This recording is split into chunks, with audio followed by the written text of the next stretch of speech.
Well, good afternoon, everyone. My name is Pastor Peter Watts. I am pastor of a little church in LA called The Rock Church. It's an acronym for Reaching Out Christ's Kingdom. I planted that church in 2008, and so I think we're celebrating now 13 or 14 years this fall in September.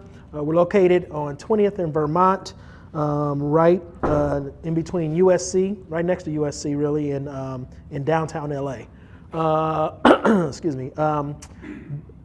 Started in ministry, I think in 2001 when I first accepted my call in the ministry.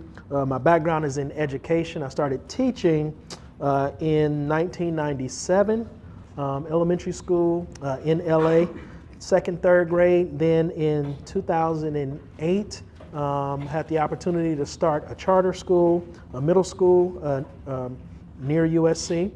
And then I left education in 2014 when I was recruited by a national missions agency called World Impact. And so I served at World Impact as the LA City Director, and then eventually when I left, I was the regional vice president for the West Coast region, where my duties included like raising money and managing staff all the way across the region from San Diego to Watts to LA to Oakland, San Francisco, and Fresno. Been married for, it'll be 28 years in July.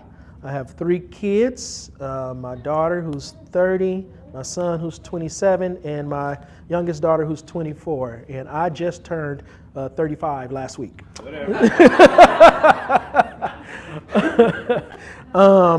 Let's see, my daughter is a therapist. My son is a middle school PE teacher and rugby coach. And then my daughter is a dance teacher and owns her own business, started her own business clothing store that's on our property at our church. Let's see, and then my wife, her name is Dr. Dee Dee Watts. She is also an educator, started teaching around the same time I did, then became a school psychologist, then was a director for special ed, and now she is currently the chief of staff for LUSD board for the South, what they call local district South, which is all of like LA, Watts, Carson, San Pedro, and Wilmington. And so that's just a little bit about me. When we started our church in 2008, we also started our school. And I tell people who are in church planting and all that kind of stuff, that's not a model for success to start a school and a church at the same time. But it was something that we did. We launched on that September in the fall of 2008 on that Sunday. Church was over, our first public ministry, and then that Monday we opened school. So you can only imagine the craziness that was going on in my life at that time. And I think the only reason I was able to make it, one, by God's grace, but two, the people who were part of our core team at our church plant were also people who were part of our core team at our charter school that we were starting. And so I told them, I need you to think of yourself as missionaries. And you are missionaries, and you are raising your support through the state. And so that's how we looked at it, and that's how we did ministry. And so came to get to know a lot of families and kids in the community through the way in which we really did ministry in that way. And so today I was asked to share with you about mercy ministry. And so what we'll be talking about today is what I call the 4 levels of mercy. One of the ministries that I partner with and am a part of is called Rewire. And Rewire is a group of what we call contemplative activists. And so we really want to come alongside pastors and leaders and congregations to help them with spiritual formation and how does spiritual formation really lead to activism or sharing your life amongst the marginalized and the poor in your city. And so that's kind of what this work comes out of. You have a journal here, which is an excerpt from one of the classes that I teach called Care for the Poor. And it's just a lesson here that I pulled for us to really work on tonight. And so with that, I want to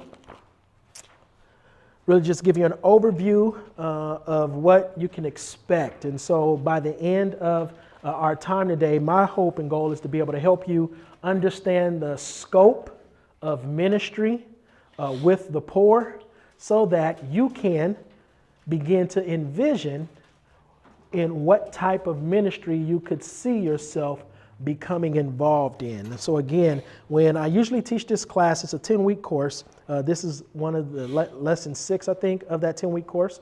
And we're really trying to get congregations or get pastors to move their congregations from being Sunday morning consumers to really being missionaries who go out into the city and into their communities to do work. And so that's the reason why it reads in that way. But some of our learning objectives for tonight is to gain an introductory understanding of the scriptural mandate for working with the poor, to gain an awareness of the scope of ministry that's available, and to learn some practical guidelines in caring for the poor. And then lastly, my hope and goal is that by the end of like the week, you will experience some interaction with a vulnerable population. And the reason why I say that is because in this journal piece that you have, the way that we lay it out is that after class, we say, well, what's next? Well, there are different things that we would like for you to engage in during the week where it says like day 2. So like today would be day 1, which is the lesson. Then the next day is day 2. So on day 2, we want you to read. Day 3, we want you to meditate. Day 4, we want you to pray. Then day 5, we want you to act, go actually do something. Day 6, then you reflect. And then day 7 is for rest. And so it kind of ties into, again, what you would learn today in our time together. All right? Everything's clear? We're good? All right. So, levels of mercy. One of my favorite scriptures talks about doing justice, talks about loving mercy or loving kindness, and walking humbly. This is a picture of a couple of folks at my church. And this picture was taken during the pandemic in 2020. And the guy that's standing there, with his with the San Francisco hat on, is a deacon at my church, who is former military. He had just retired, and he's having a hard time, like getting back to civilian life. He had been in the Navy for I think 20 years, and retired, and was really trying to find out like what can he do, how can he serve? And so his detail while he was in Iraq, and he was part of like the rescue and recovery. And then he told me there were some missions and stuff that he couldn't tell me about. But one of the things that he did share with us a lot was how he was part of like the team that would go in and do food, medical supplies, and again, rescue and recovery. And so when the pandemic happened, we had an opportunity to partner with different agencies and things that had, to do food distribution. And a lot of people were doing that during the pandemic during that time. And it just really resonated with him because he said it felt like God was sending him on mission again, but this time it was right there in our neighborhood. And so he ended up corralling us together and giving us assignments and putting boots on the ground, and we started doing this ministry that he ended up calling Rock the Block. And so that became a hashtag during the pandemic, was Rock the Block, and we began to do food distribution, clothes giveaway, just all these different kinds of things that he really helped to facilitate. And I talk about him in this context because he really found his call in ministry as a deacon in our church, and what he felt like God was really calling him to do. And so that really gave him life and helped him to understand like what it meant to do justice and to love mercy and to walk humbly for him. And so So I just want to open up with that kind of tidbit, and also to say that our church is not, we are not a large church at all. We are what I call a micro church. So when we, before the pandemic, I think we've had about 60 or 80 adults and kids, and then post-pandemic, we're probably about 30 or 40 adults and kids, some on Zoom, some in person. And I'm happy about that because I tell people all the time, I don't have the capacity to pastor a whole bunch of people. Just simply because of just the work that I do as a bivocational pastor, to be able to serve my people faithfully and to shepherd them, I couldn't do it with a whole bunch of people. And so God knows like how I'm made and what my gift sets are and what my capacity is to pastor the people that He has sent to me. So I just want to say that as well. So let's open with a little reflective prayer. I'm going to read 139th number of Psalms, verse 1 through 6, verse 13 through 14, and verse 23 through verse number 24. And I want you to just listen as I read. It says, "You have searched me, Lord, and you know me. You know when I sit and when I rise. You perceive my thoughts from afar. You discern my going out and my lying down. You are familiar with all my ways. Before a word is on my tongue, you, Lord, know it completely.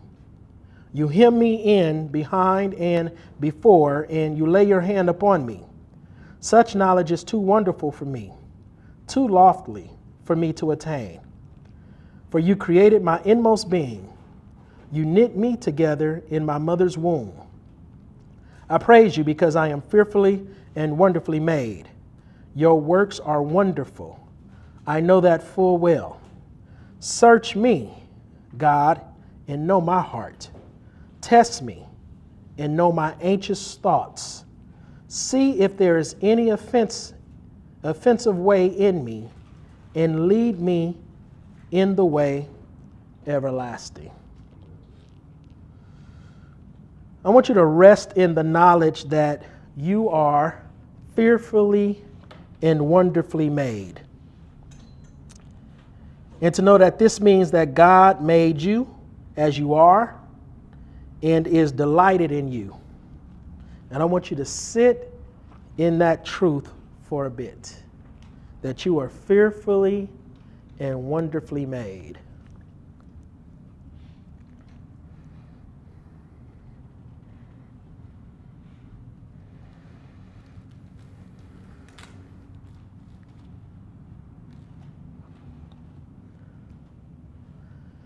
Now, after sitting in this thought, when you're ready, I want you to ask God to direct your thoughts to offensive ways and anxious thoughts or heart conditions that God may want to open to your consciousness.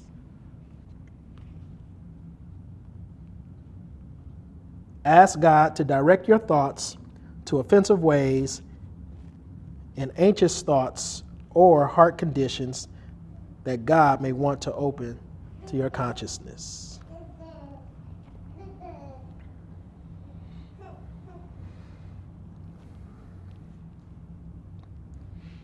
Now I want you to release these back to God and trust that He will do something with them in His timing.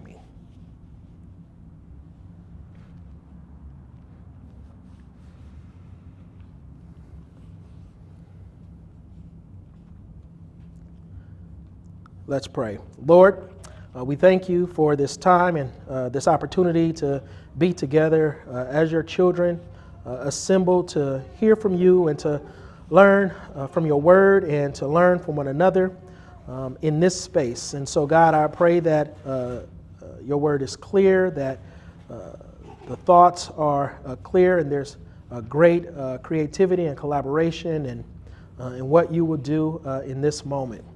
In the Son, your Son, Jesus' name we pray. Amen. I also should mention, and I didn't mention this the last session I did, I also have a 10-month-old granddaughter that I'm excited about. So now that you're taping, I have to make sure I say that because my daughter would be like, why you didn't say anything? So, 35-year-old grandpa. huh? 35-year-old grandpa. I'm from the hood, man. Come on.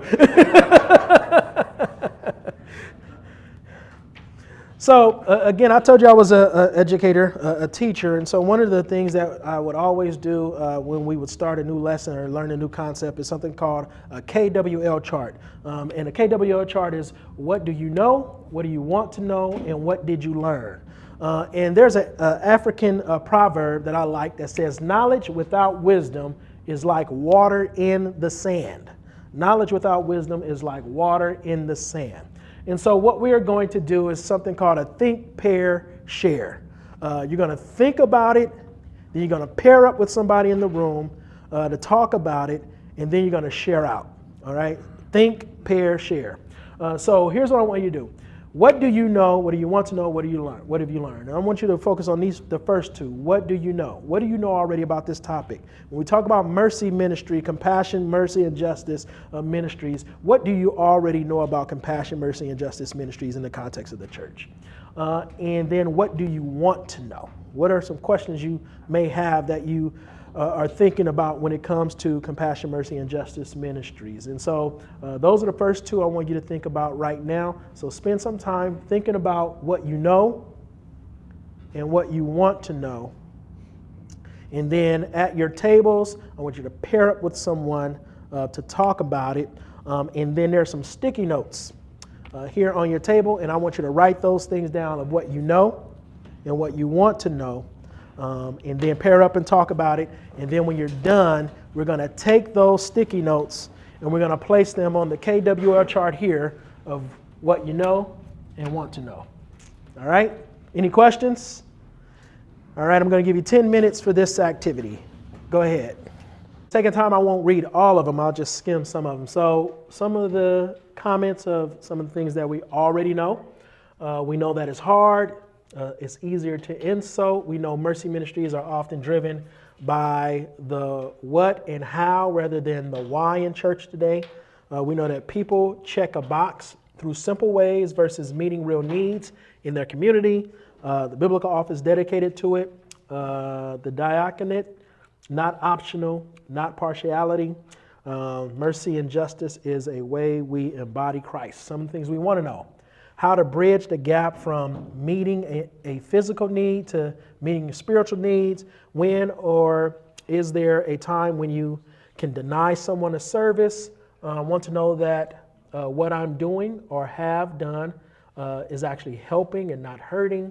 Want to know how to integrate serving the poor in my community and how to make it a lifestyle of caring for the poor. And so those just a kind of a snippet of some of your comments there for things that you know and want to know. And if there are other questions that come up during our time together, feel free to get up and put it on there and add to it. Now, the last category is what you learned.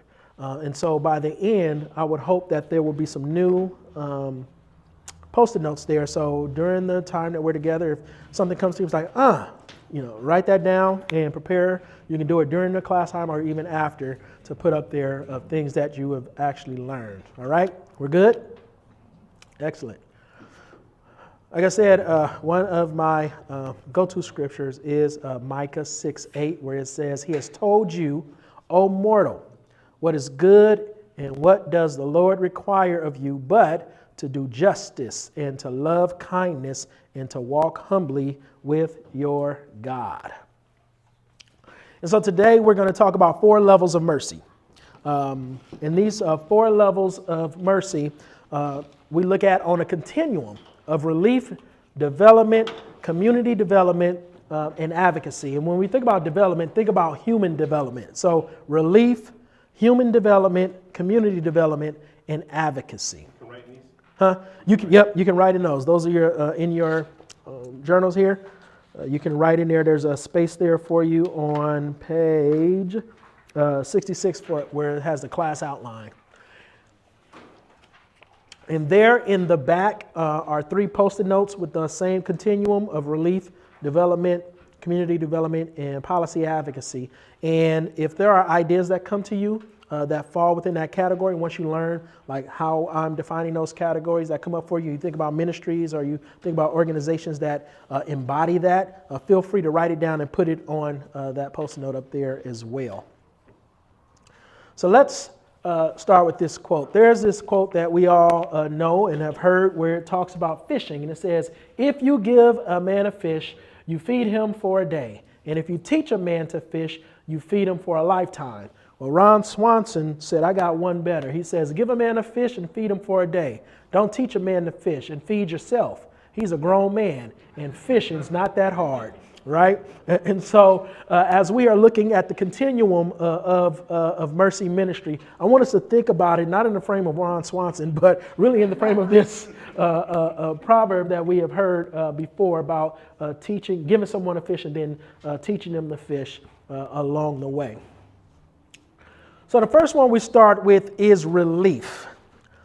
And the idea of give a man a fish or teach him to fish, this is probably the give the person a fish aspect of mercy ministry.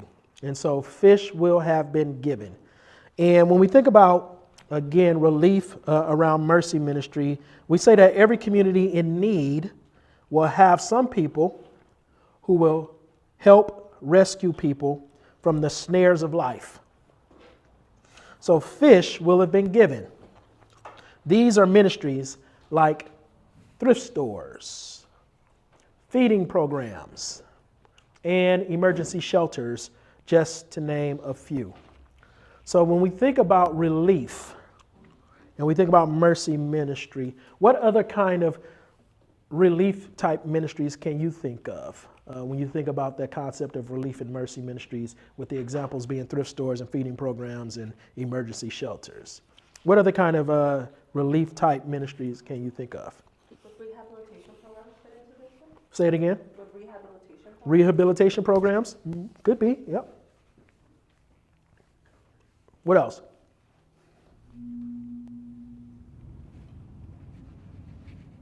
Any other kind of relief kind of ministries or programs that you can think of? There's no medical clinic. Churches that help you pay your bills. Churches that help you pay your bills. Yep. So like if you rent and you need your rent paid, and churches step in to pay your rent or your car note or utility bills and things like that. Yep. Groceries, things like that. Anything else? Medical or dental clinics. Medical or dental clinics. Mm-hmm. Yep. So we can see that in the continuum, when we think about mercy ministries, there's this kind of a ministry or a level of what we call relief. And I think about it in terms of the Gospels, the Gospel of Matthew, chapter number 14, where Jesus feeds those that were hungry, or he heals those who were sick, or he casts out demons, those who were being oppressed. So this would be my kind of metaphor correlation with the life of Jesus around mercy ministry and relief, giving relief to those who need help. So at my church, we do relief ministry. One of the two ministries that we are involved in relief ministry is one is called Care Portal, and the other one is called the Children's Hunger Fund. You may have heard of the Children's Hunger Fund, I'm sure, where we go and we would pick up food boxes from the warehouse at Children's Hunger Fund, and we would then set up in front of our church and do the Rock the Block and just give out food for people who were in need and who were hungry. And so that's a picture of me and renting a U-Haul truck and filling it up with food boxes to then set up in front of our church. Then we also have a foster care ministry called Care Portal. Care Portal is part of a larger organization called the Global Orphan Project. Care Portal is a digital platform. And it's this digital platform that connects the local church to DCFS, Department of Children and Family Services. And what happens with this Care Portal platform is caseworkers put requests into this Care Portal system. That request goes to churches that are part of the Care Portal network to meet basic needs that the social workers are putting in. So for example, a caseworker may be working with a family, and they may get a call and say, this family needs a bed for the kids. Because if the social worker shows up to the house on next week and there's no bed there, the caseworker, the social worker is going to take the children. And they're going to end up in a foster care system. So what's preventing that family from being split apart is a bed. The caseworker puts it in, goes into the system, that goes to all the churches in the Care Portal network. The church looks at it and says, oh, we can fulfill that need. So they buy a bed, have the bed delivered to the family, then the church shows up as the point of care, assemble the bed for the family. Caseworker goes, oh, there's a bed here. Family stays together. When we participated in the Care Portal ministry, they give you a Care Portal debit card. So we get a Care Portal debit card, and then we partnered with Auburn University, who put money on the Care Portal card. So they would have all their running backs, because it was a football team. They had all their running backs, they have all their quarterbacks, defensive linemen. They would be a part of the Care Portal. They would see the need. They would see all the needs in the system. Then the coach would then have the players pray over the needs, and then they would decide which needs they would want to meet. When they decide which needs they want to meet, Auburn puts money on our Care Portal credit card, our debit card. We get it. We go to Amazon, purchase, then show up and assemble the bed. It cost us nothing. All it cost was for us to be available to be able to do it. Yep. Can you take a question real quick? Yeah, go ahead. What is a realistic turnaround time from the time you guys get that notification, the Care Portal, that it goes out to the football team, comes back, and all that? So by the time it gets to us, on the platform, it says, here's the need has been met, it was $500, the need has been met, do you want to accept this need? You say yes, and then as soon as you say yes, the money shows up on your card. Yep. I have another question. Yes.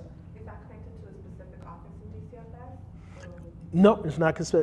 And so they work with the right now it's SPA 6, so that's like where the biggest need was SPA 6. But not only do they work with DCFS, but there are churches that they call implementing partners. So a church can put needs in for their own church or for people in their community and put a need in, and then churches and community agencies around the city can meet those needs. I work with DCFS. Mhm. I haven't heard of Care Portal. Yep. So here, this picture here is a story about how we got a request for food and clothing because this young lady was a student at Mount St. Mary's College. She's a junior. She got pregnant. They were getting ready to kick her out of housing because you can't have a child while you're in student housing. She was from Detroit. She didn't have any family out here, so she was out here by herself going to school.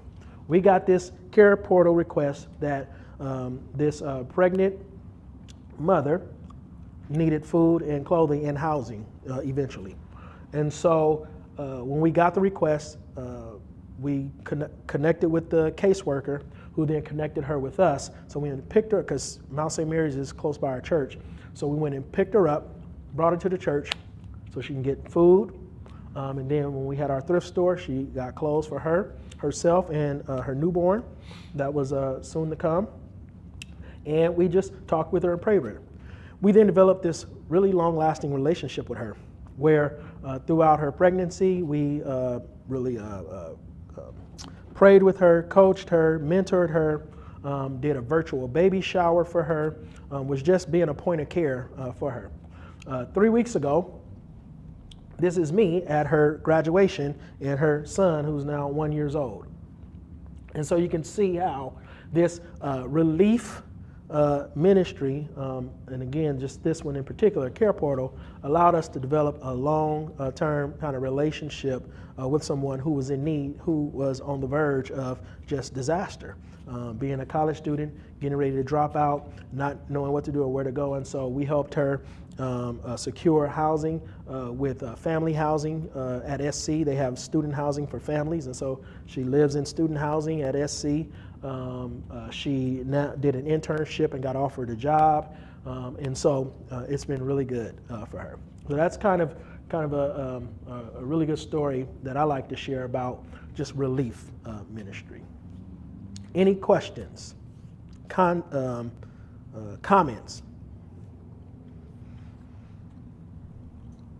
Excellent. The next idea or next level of mercy ministry we call development or human development. Now remember, relief was give someone a fish.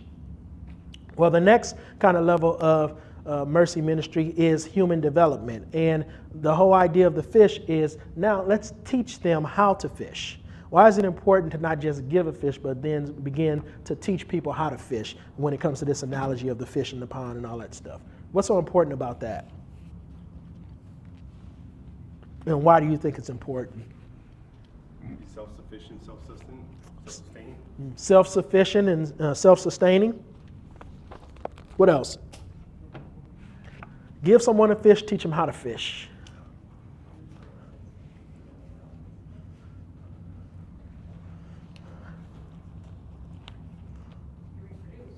You reproduce. Because you teach them, and then eventually they'll teach someone else. Down the road. It can be reproducible. It can be reproducible. Empower one, they can empower others. Stop the cycle. You can break the cycle. So when we think about human development, in many marginalized communities or communities of poverty, there's also a lot of wasted talent. For whatever reason and situation, it could be drugs, it could be poverty, it could be family strife, and many other issues can ravage a person's soul and believe that they are incapable.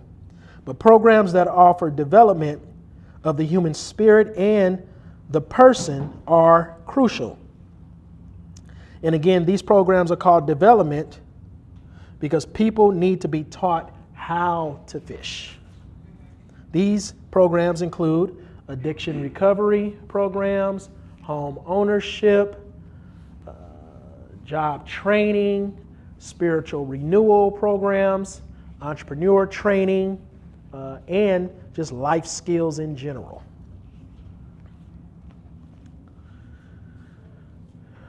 And so in the Gospels, it reminds me of when Jesus sends out the 72 in the Gospel of Luke, where he equips and empowers and releases them for ministry. So Jesus went around healing the sick and raising the dead and casting out demons and feeding the hungry and helping the blind, seeing the mute talk. And then he then told the disciples and equipped them to go and do the same. So not only was he giving relief, he then did some human development. He empowered people to go and heal the sick, to feed the hungry. So when we think about development or human development, it's the next level above, again, relief. Any comments about that or thoughts with regards to that?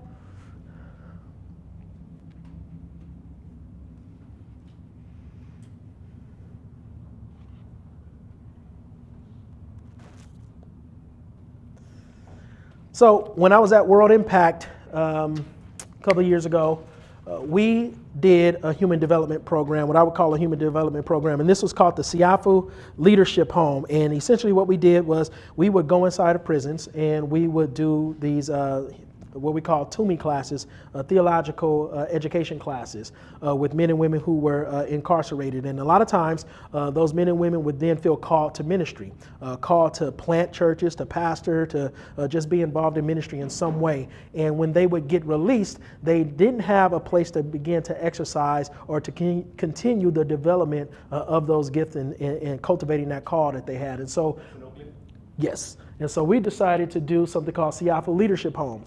And this one in particular is in Oakland. And so this is a video of the day that we opened up this home and what it was all about. So I'm going to play this for you. Today's been amazing. It's amazing to see what God can do through people.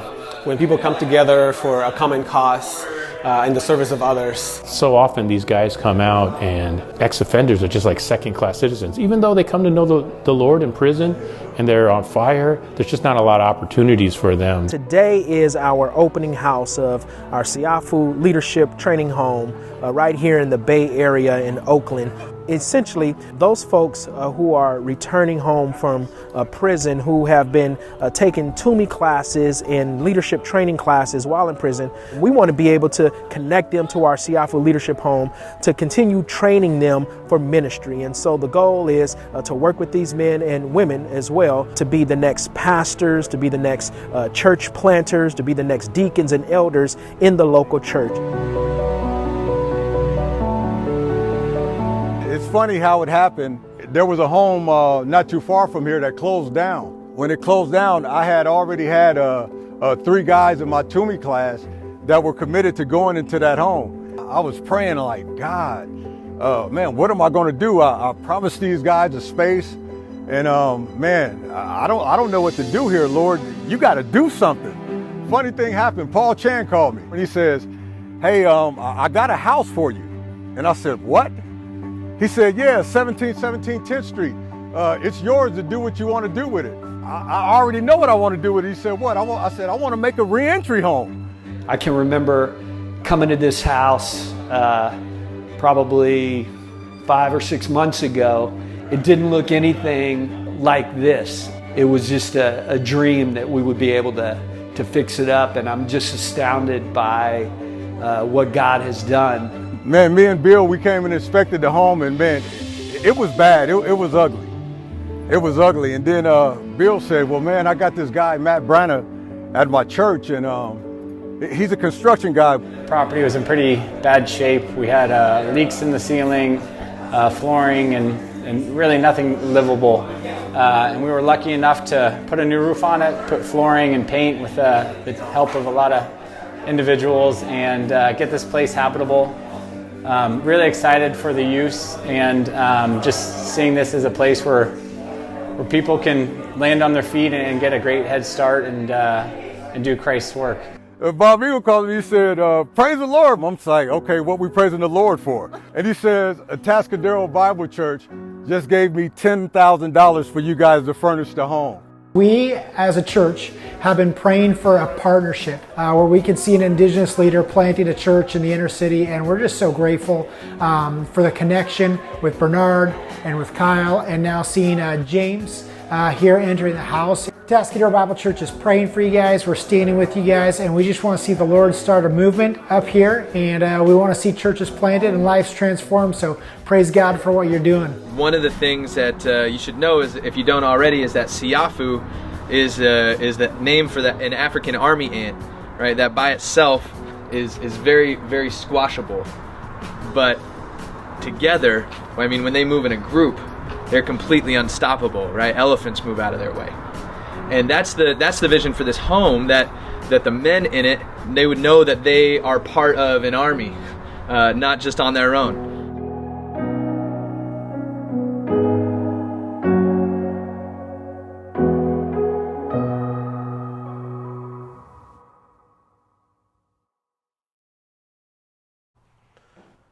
So when you think about relief and human development or development, what differences do you see between the two now? I know we said it empowering and it breaks the cycle. Is there anything else that you saw even in that video where it's something that's different than just relief ministry? Relief ministry is more like a quick fix. It's more a remedy. Yep. Anything else? I think you give people like a sustainable hope. You give people hope in a moment, like, oh, I can get through the next day, but like there's a difference between sustainable hope and see that there's a way ahead. Yeah. So it's like when we were doing the Rock the Block, We could give food boxes out that Saturday, but if that's what we only focused on, next week they're going to come back and need it again, and need it again, and need it again, right? And so we want to be able to then start thinking about, well, what does human development look like in that space if we were thinking about food? Because it could be for anything, like riding a bike. I think you want to give the example that you gave in the last session. When this morning when we were going through this, I just said like, I just got a picture in my head of, I have little kids, right? And so when you're trying to teach your kids how to ride a bike, you can set them on a bike and just push the bike. And if they don't know how to ride a bike, they're going to fall over and they're going to get hurt, right? Well, as a parent, then I'm going to go get them, I'm going to pick back up and do it again, and do it again, and do it again. Right? Or we do what most of us probably do, trying to teach a kid to ride a bike. You put them on the bike and you run alongside with it, and you help them understand how to balance, how to pedal, and then eventually you let them go, and then they still fall off sometimes, but and you get them up, and you help them, you're with them along the way, and going back to what he said up front, is like, it takes longer, but the success rate over a longer period of time is just way better. Right, right. And for me, and you just saying that triggered something in me to say that we didn't try to help 50,000 people at a time. It was like whoever God brought, that's who we were working with, and that's who we built a relationship with. Because you don't know, that person could be the person that makes the greater impact because of the work that we did with them. And so it's about long-term investment, long-term relationship building with folks. Anything else before I move on? I would say that it seems to be more of a relationship, more of a connection, more of a give and take rather than just a give. So there's buy-in. There's more buy-in there. And, so the people that we serve are actually becoming stakeholders, and like Blake said, reciprocating, and duplicating discipleship. So that's what I would say. The connection is deeper than just here's a meal. You're good for the day, but there's more of a relationship established, which I think is more of what the kingdom is actually about. It's about establishing relationships, not just meeting those felt needs. Yep. And I like the word you use. It's a key word, stakeholder. Hold on to that word, because I want to come back to that word as well, stakeholder. So we go from relief to human development. Now we're talking about community development. And so in community development, in communities of poverty,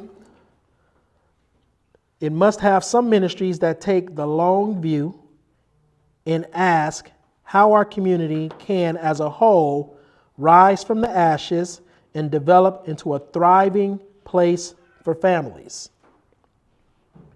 These are called community development ministries. Someone has to ask, as John Perkins has, who owns the pond? So not give them a fish, not teach them the fish, but in the community development world, we're asking the question of who owns the pond. In other words, the question is one of building community investment and ownership so that the community members rise with the community. And I'm going to say that part again.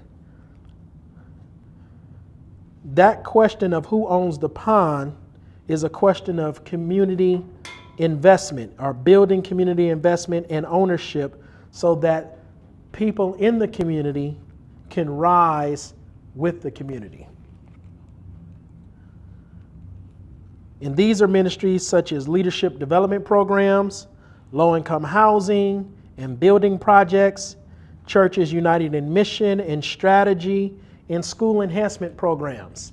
And in the previous session that I did earlier today, I kind of gave the example and thought of what's happening in LA, like in my neighborhood. Community development in my neighborhood is talking about home ownership. Because I'm by USC in downtown LA. I'm near, a few miles away from the Rams Stadium. With that comes investment in the neighborhood. Metro, new lofts, new restaurants, coffee shops, grocery stores, Trader Joe's, Target all of a sudden shows up. Yes, gentrification happens. But if there's no community development, there's the impact of gentrification. But if we were doing community development where we were talking about ownership, guess who gets the benefit from the gentrification? The people that were there from the beginning.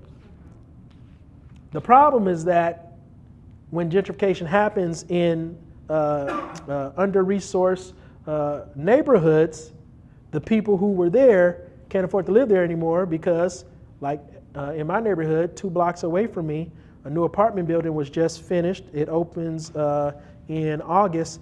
My daughter, who has a job, career, went to go find out how much it was going to cost to rent a unit, and it was $4,100.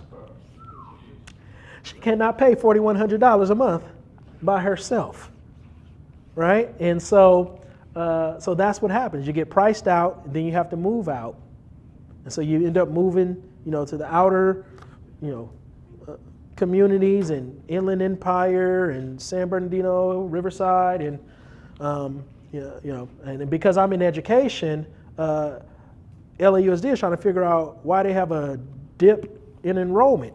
It's because the people that go to your school can't afford to live in the city anymore. They've moved. It's a natural progression. And so community development, again, tries to address these things with leadership development programs, low-income housing, building projects, and things like that. And so in the Bible, I often think about community development with the story of Nehemiah. Nehemiah was living in luxury. He made it to the white picket fence and the manicured lawns and no bars on the windows. But then he got a call from his cousin and said, the city is on fire and the walls are ruined. And it broke Nehemiah's heart, and he says, I have to go back. And so he goes back. It says he cried, he wept, he lamented. Then he sat and he prayed. And then he went to the king and said, I got to go back to my city. But before I go back, I need some money too. Don't see me, I'm not going back empty-handed. And so community development is not just teaching people like financial literacy. It's like sending people back with some resources so they can go and actually do something, right? And so Nehemiah goes back, and in the story of Nehemiah, at the end it says, look what we did. The community said, look what we did. Not look what you did, look what this church did for us. It's like together, look what we did with our own hands. So there's a church in LA, large African-American, historic African-American church in the Church of God in Christ called West Angeles. Pastor there is Bishop Blake. He's been pastoring that church for like 40-something years. They started a CDC, which is a Community Development Corporation, some years ago. And this is the work that they do around LA in doing home ownership, giving home loans, building affordable housing. I was sharing with the group earlier, there's a new metro that goes down Crenshaw that's getting ready to open up. And because of that, all of the homes on that Crenshaw in that LA area that used to be like dirt cheap, the price for those homes now start at $9 to $1 million.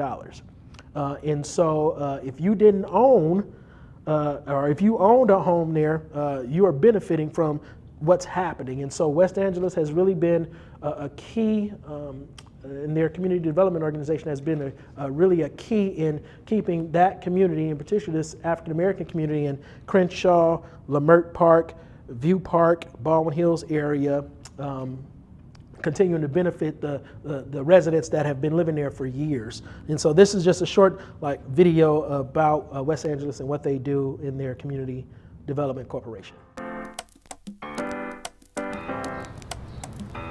We know you know the West Angeles Church, but do you know the West Angeles Community Development Corporation? Follow me. West Angeles CDC is here to help you buy and keep your house, make, save, and invest your money, and help keep your kids off the streets and doing well. And they are here to help you if you live or work around places like here, and here. They're even here to help you whether you live or work in this area or not. And if you own a business that hasn't reached its corporate responsibility for this year, West Angeles CDC can help you. And you can find the CDC here or online at westangelescdc.org. Let them help you today. Now, how is the question in community development different of who owns the pond versus giving someone a fish or teaching them how to fish? What makes community development different? Sharing a piece of the pond, buying a piece of the pond? So you're talking about ownership, assets. What else is different about community development than the other two that you see or heard?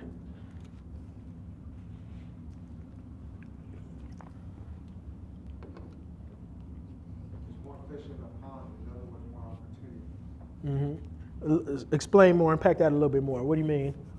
There's more fish in the pond. When you have more investment into it, there's more fish in the pond, so therefore it creates more opportunity in the community. You know, to get resources, to do what you need to do, to live the way, you know, to live at a quality level of life.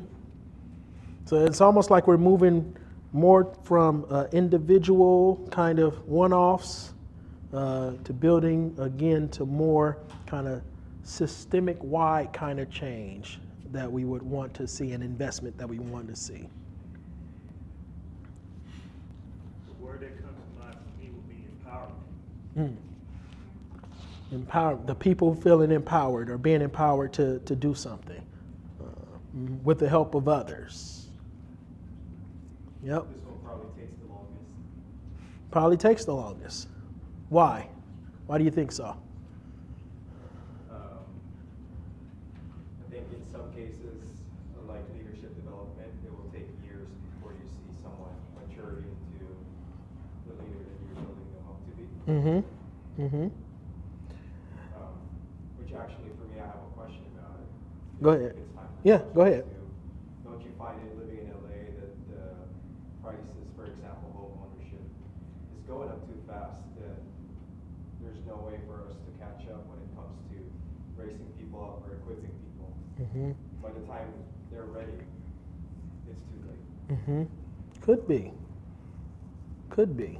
That's a good question to ponder. Financial literacy. What do you think financial literacy falls under? Relief, human development, community development. Probably both development and development and community.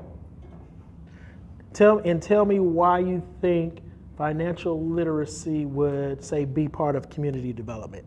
Let's work backwards. How would it fall, like teaching somebody about finances, why would that fall under community development?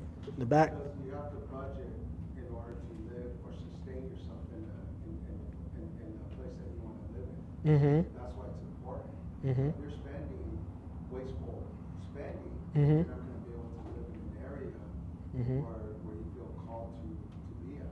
Okay. You know, and I think that's pretty, you know, that's what's kind of happening in our city, is that there has to be, you know, people can live there, but they have to learn how to manage funds. You know, and I think that's a lot, and teaching that in the community is important. Okay. I think another important point is also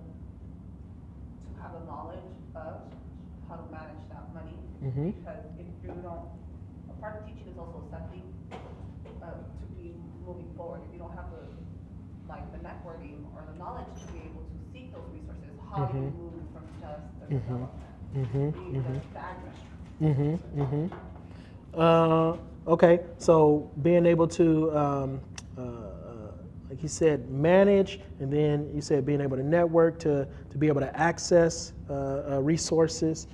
So what happens then when we teach financial literacy? Somebody manages and they're really good at managing and budgeting, and they want to buy a house and they still can't do it because they can't afford it. Is it? We'll teach them that they can't afford it so they don't make a mistake. It'll teach them they can't afford it so they don't make a mistake. So then what? I'm not going to ever make a mistake. I'm never going to buy Jordans. And because I never buy Jordans for the next 10 years, I'm going to be able to buy a house. Gotta be more than Jordan. I mean, but haven't you heard that? If people would if they would just stop buying Jordans or they would probably be able to. It's not true. I think that there's some opportunity in terms of community development, just to keep pulling on the string of financial literacy.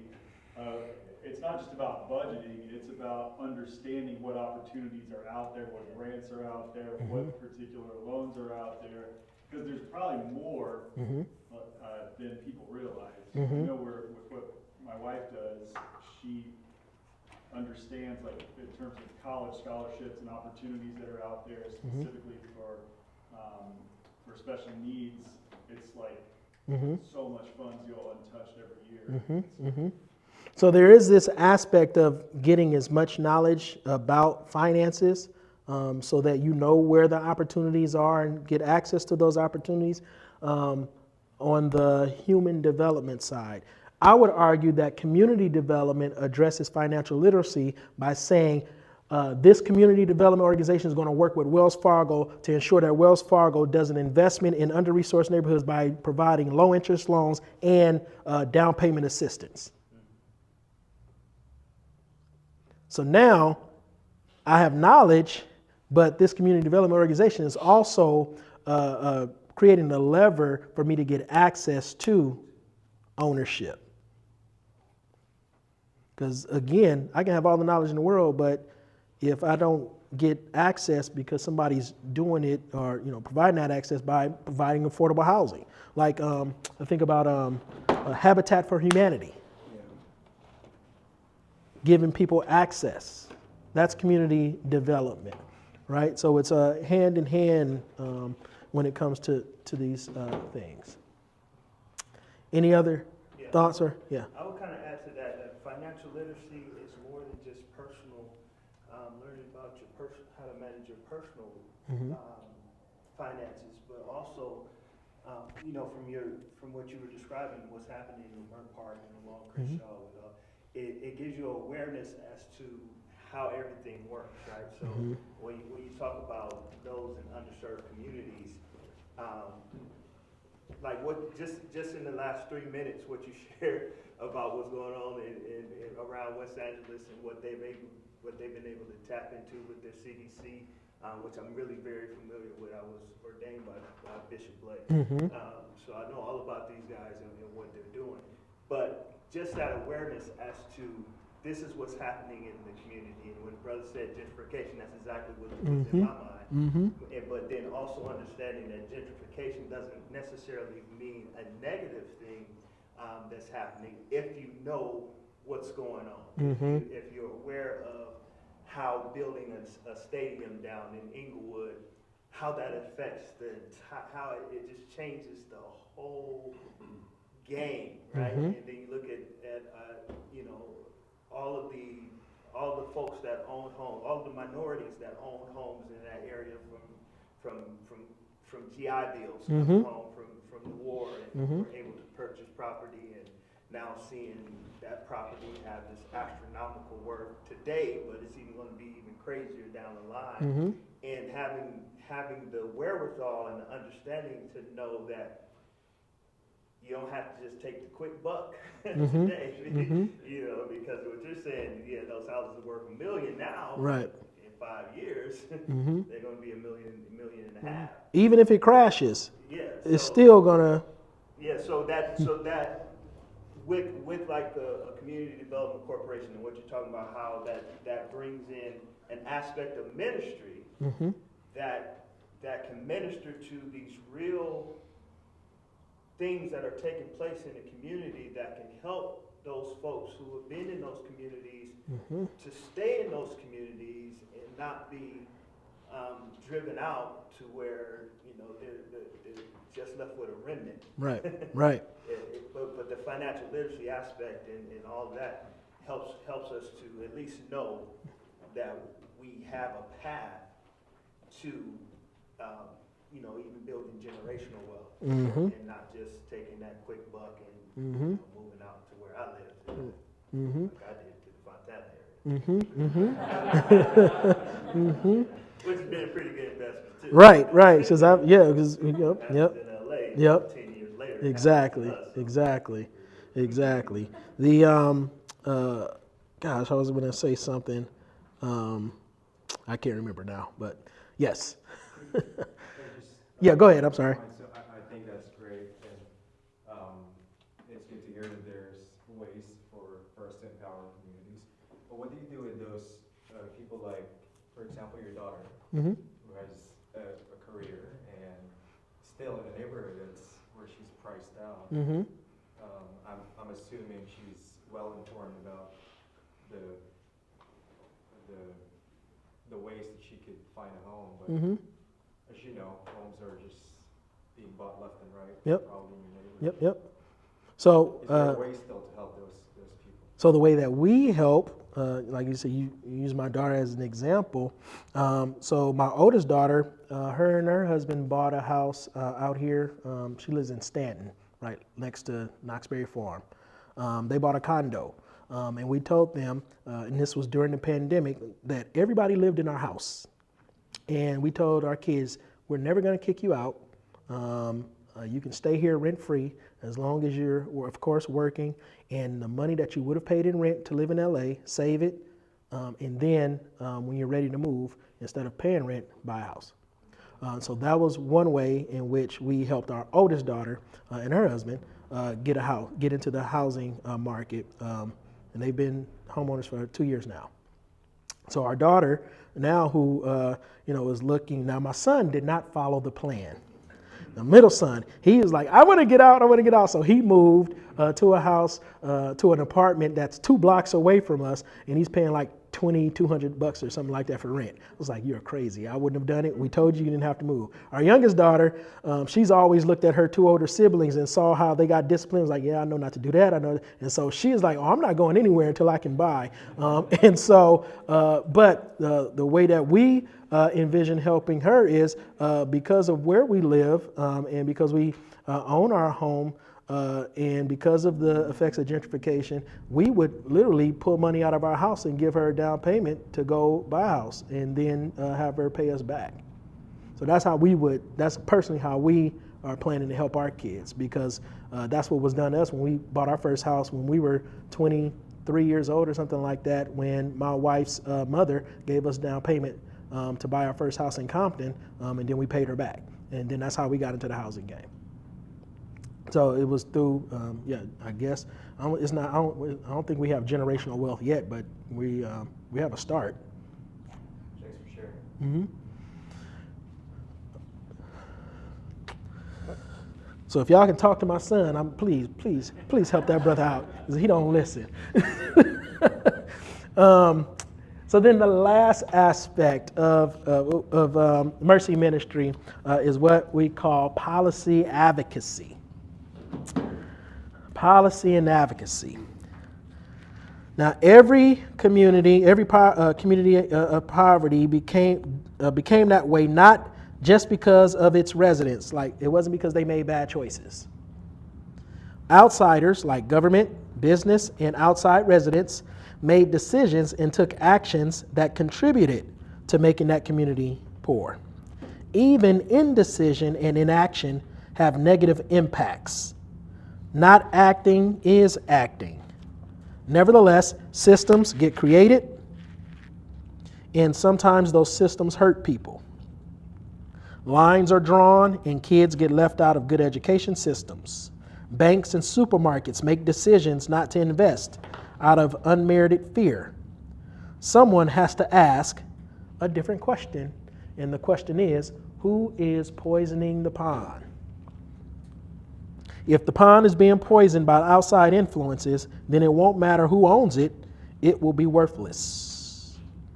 That's why ministries like community organizing, letter writing, marches, and influencing policy making are crucial. So, give them a fish, teach them to fish, who owns the pond, but one of the most crucial questions is who is poisoning the pond. And I said that it doesn't matter who owns it because it'll be worthless. Why is that? It doesn't matter who owns it. When you hear that statement, it doesn't matter who owns it because it doesn't matter who owns it because it'll be worthless.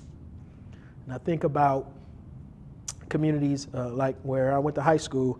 I went to high school in Watts at Verbum Day. My family started our family church in Watts, which is still there, called Slater Street. My mother used to be a preschool teacher there in Watts. Family used to own a house in Watts. Value of that community, the value of their house does not move because there is a divestment in the community where you don't get anchor stores, you don't get the Trader Joe's and all those kinds of places coming in. And so the value for those homes and things like that are not like the investment that happens like that's happening in my neighborhood where I am. And so you have to begin to start asking, well, who's poisoning the pond? And once you find out, then you need to start organizing and letter writing and influencing policy so that investment can come to a neighborhood or community or a city. And so there's this video I want you to see.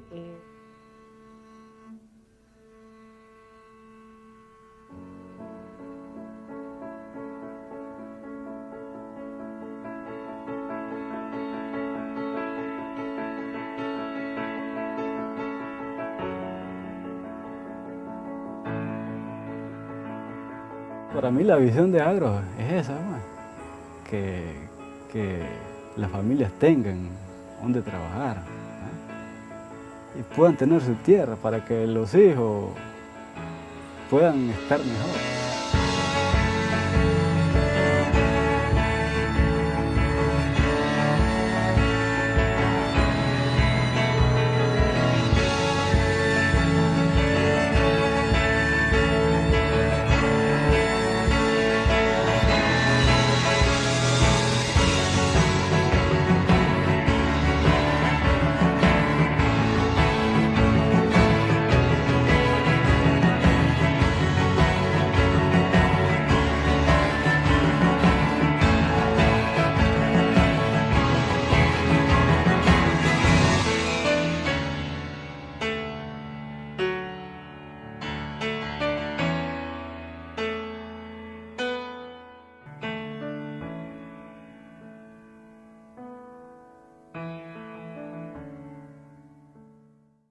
At Agros, we don't believe the poor are just a problem to be solved. We believe that the poor have the capacity to lift themselves out of their poverty. Agros started in 1982 as a crazy idea that grabbed hold of me and wouldn't let go. And it was the idea that we could really make a difference in the lives of the rural poor by helping them buy land. When you come across the poor, you realize that the men, the women, the children have been stripped of their very essential human dignity. La vida de nosotros ha sido una vida arruinada antes de venir acá. Pero para nosotros la pobreza es como una enfermedad que queremos curarla, pero es difícil. Eso es más triste todavía, pues. Que un poco de niños le lloren a uno sin tener la alimentación, ni la leche, ni frijoles, ni arroz, peor el maíz. Es durísimo, es durísimo. Entonces allí entra tristeza y hasta ganas de llorar porque los niños piden y uno no tiene cómo darle de comer. Entonces uno se siente muy triste y de modo tenemos que aguantar porque si somos pobres no podemos hacer otra cosa. Perdí mi niña porque es que como yo salía, como le digo, yo salía a trabajar. Entonces mi niña y pasaba con Mimita y Mimita no hallaba a la pobre que darle hasta que yo llegaba, ¿sí? Entonces ahí pues los niños sufren, ¿sí? No le podía dar ni la medicina, si le daba la comida no daba medicina, nada le ponía a la niña, ¿sí? Hasta que hubo el día pues que ella murió, ¿sí? Que era la tierna, yo no era tierna porque estaba chiquito como ella de la muchacha, ¿sí? Y un niño con meses necesita cuidarla bien, porque ni la pacha le puse porque no tenía hijos, ¿sí? Entonces ahí es donde uno siente mucho, ¿sí? Y ojalá pues que, dijera yo pues que, ojalá no lo vuelva yo a pasar esto, ya.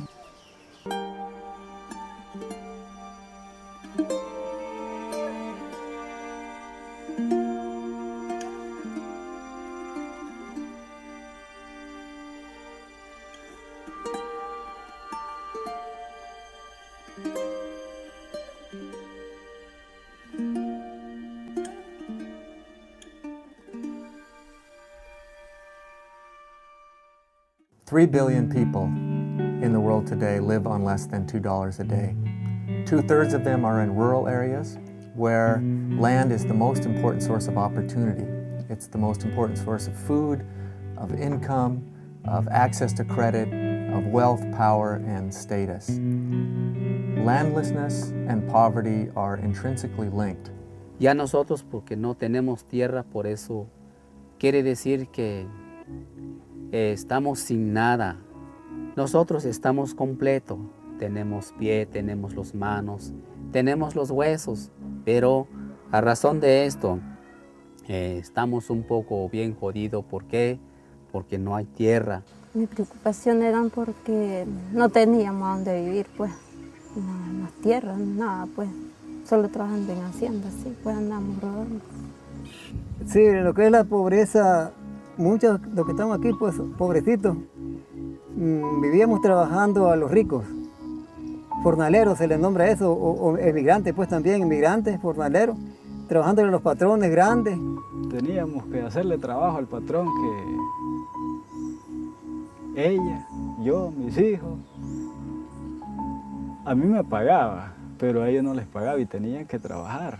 Y Agro facilita tierra, facilita el acceso, no en condición de asistencialismo, sino en una condición de crear capacidades, crear competencias, crear habilidades o desarrollar habilidades en la gente para hacer de la tierra rentable para poder vivir él y su familia. There is no single better intervention that provides access to economic opportunity than land ownership. Bueno, mi esperanza era que los consiguieran la tierra, pues aquí con ustedes, pues los de Agro, porque a nosotros decimos, si nosotros conseguimos la tierra, tenemos de trabajar, ya la esperanza de nosotros es diferente.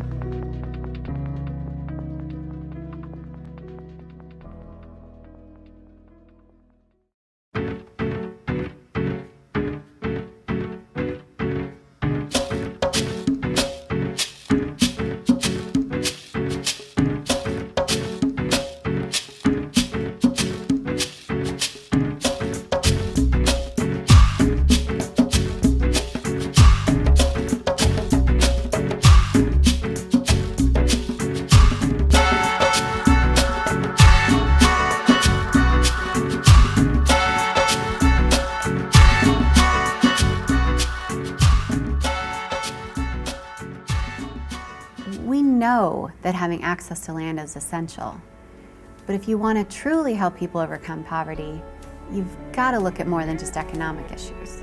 With land as the foundation, Agros integrates business training with economic activities, infrastructure with community development, and it's extremely important that women have an active role in village leadership. The term ending poverty is used all the time, but what does it really mean? To Agros, it means that families own a sustainable community with the knowledge, training, and assets to thrive.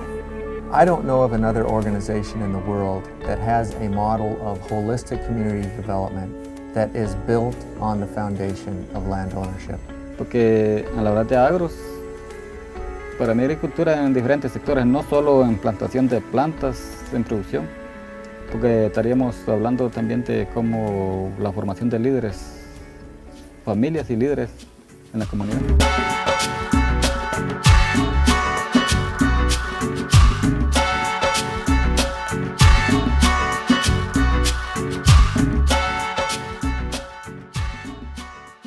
It's an incredible thing to be able to help an individual. Think of helping a family. Think of helping an entire community. Think of helping a region. We're not just talking about the people today. We're talking about the children. We're talking about the children's children. We're talking about generations to come. That's what we're trying to do at Agros. Han hecho una lucha ellos para los pobres. Bien fea porque está bueno. Está bueno porque ellos están haciendo una lucha para nosotros, ¿verdad?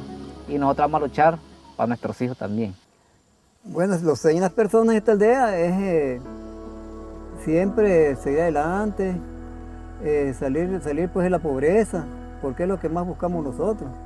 Porque siempre platicamos, hombre, vamos a trabajar, pues, trabajemos de la mano, unidos todos, para que busquemos cómo salir de la pobreza. Sí, yo me siento pues que he cambiado mucho. Sí. Cambia mucho. Sí, ya no me siento como ella. Y Agros es uno de esos, ¿no? Él ama a la gente, a los pobres, como nosotros, que necesitamos.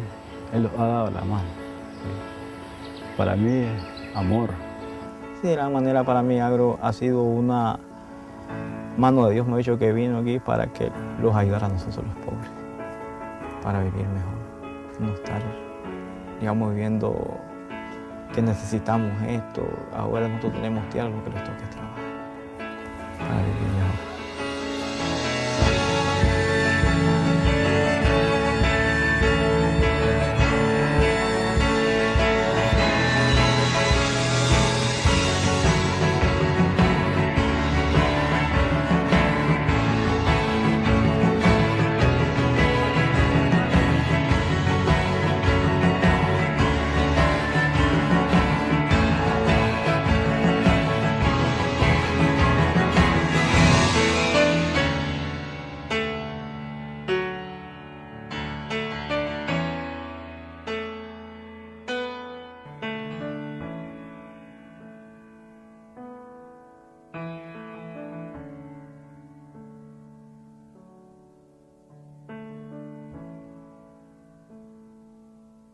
So, again, when we talk about advocacy and policy, with the Agros organization, at the end of that video, he said, now that we have the land, we can work.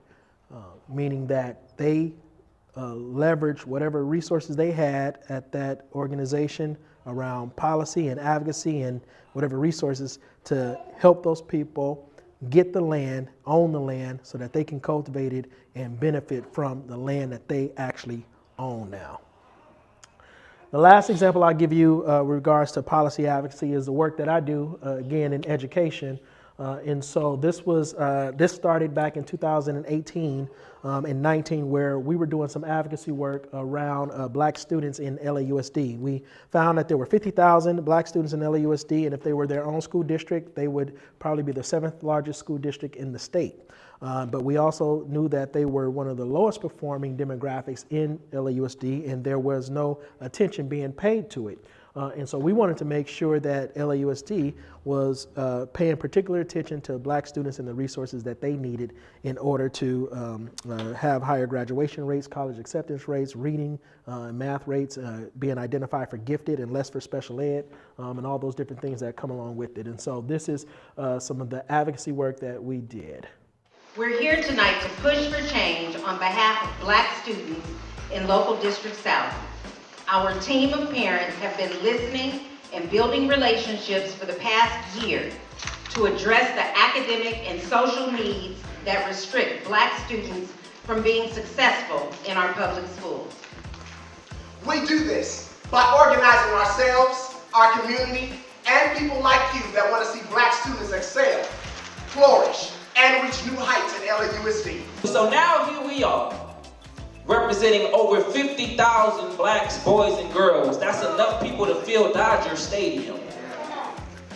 And now we're here to hold Superintendent Mike Romero accountable for what he said. As a resident in Local District South, I should be able to send my son to the schools nearest to my home, such as 96th Elementary School, 92nd, and 109th Elementary School. 57% of African American students do not feel welcomed and supported at their schools.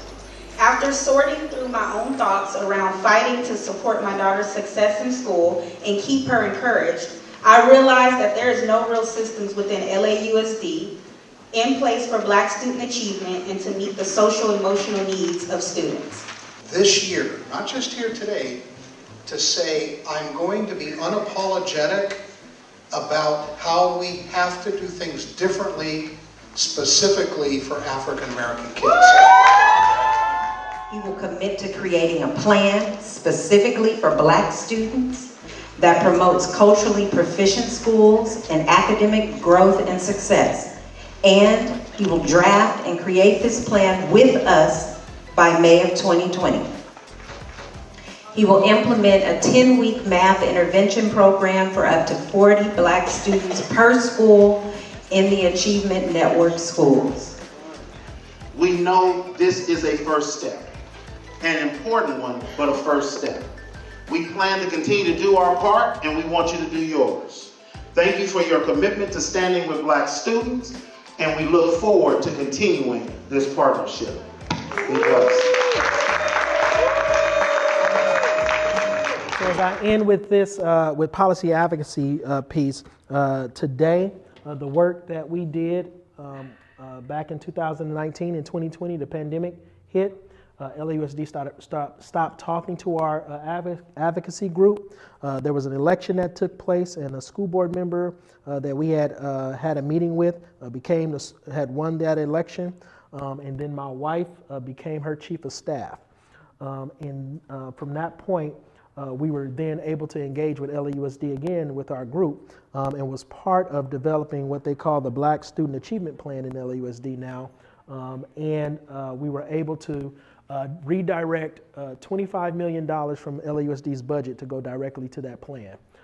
And so now, not only is my wife, chief of staff for that school board, one of the guys that you saw there is a pastor. His name is Cedric. He now works for this organization called Innovate, doing community organizing around education. And then I was able to we started a family nonprofit called the Watts of Power, and I'm doing an initiative now called Teacher Village, where I'm now recruiting African American young men to be elementary school teachers in LA.